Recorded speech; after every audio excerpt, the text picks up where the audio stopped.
Hello students, तो चलिए आज सॉल्व करते हैं cash flow from operating activities का ये वाला क्वेश्चन। कैसे निकालेंगे cash flow from operating activities, step by step निकालेंगे। स्टेप मैंने अपने एक शॉर्ट में एक्सप्लेन किया है, चैनल पे शेयर किया है, लिंक मैं डिस्क्रिप्शन में छोड़ दूंगी, आप जरूर वॉच कीजिएगा। ये क्वेश्चन करने से पहले आपको बहुत ही सिंपल लगेगा क्वेश्चन।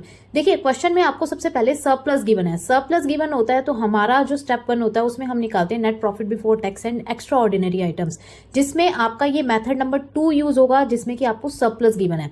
सरप्लस गिवन होता है तो हम लोग 5 आइटम्स ऐड करते हैं एंड 2 आइटम्स माइनस करते हैं। अब 5 आइटम्स में से हमें यहाँ पे सिर्फ 2 आइटम्स गिवन है, which is provision for tax and propose dividend paid during the year. वैसे क्वेश्चन में हमें गिवन है propose dividend of previous year. Previous year का मतलब अगर हमें प्रपोज डिविडेंड प्रीवियस ईयर का गिवन है, इसका मतलब हमें करंट ईयर में उसको पे किया है। तो इस वजह से हम लोग यहाँ पे ऐड करेंगे। ऐड क्या करेंगे?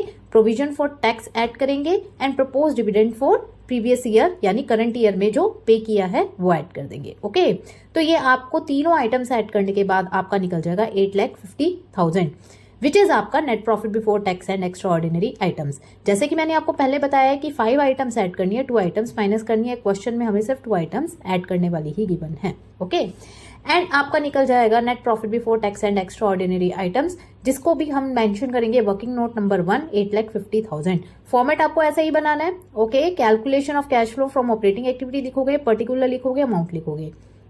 अब आ जाएगा आपका स्टेप 2। स्टेप 2 में आप नॉन कैश एक्सपेंसेस या फिर नॉन ऑपरेटिंग एक्सपेंसेस और लॉसेस ऐड करते हो।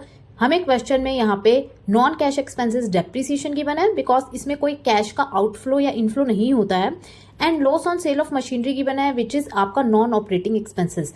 Gain on sale of investment given है एंड डिविडेंड रिसीव्ड भी गिवन है, जो कि आपके नॉन ऑपरेटिंग इनकम्स या फिर गेन्स हो जाते हैं।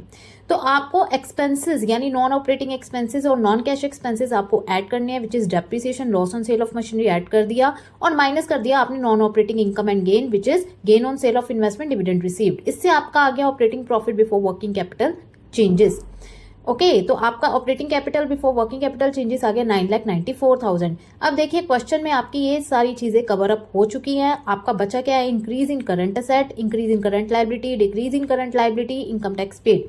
वर्किंग कैपिटल माइनस कर देंगे, कैश समझ में आता है कि हमारा current asset and current liability का अफेक्ट आएगा। यानी अब आपको क्या करना है? ऐड करना है increase in current liability, decrease in current asset आपको ऐड करना है, इंक्रीज इन करंट असेट आपको माइनस करना है, डिक्रीज इन करंट लायबिलिटी भी आपको माइनस कर देनी है।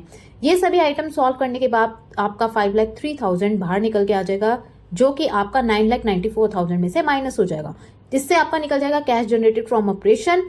आपको माइनस कर देना income tax paid, which is net of refund. But net of refund आप तब माइनस करेंगे जब आपको क्वेश्चन में रिफंड गिवन होगा। क्वेश्चन में रिफंड नहीं given, only income tax paid given है, तो वो आप माइनस कर दो। 1,18,000 माइनस कर दिया तो आपका आ गया 3,73,000, which is cash flow from operating activities. तो please subscribe for more videos. So thank you very much, bye bye.